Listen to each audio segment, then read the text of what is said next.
सोमनाथाय नमः। ॐ मल्लिकार्जुनाय नमः।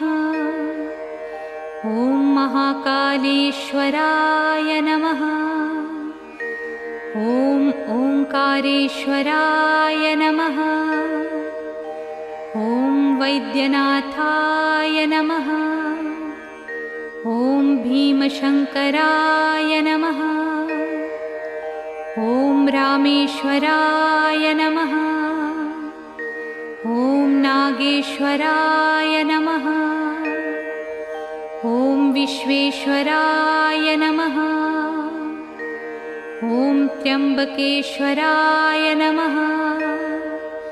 ॐ केदारेश्वराय नमः।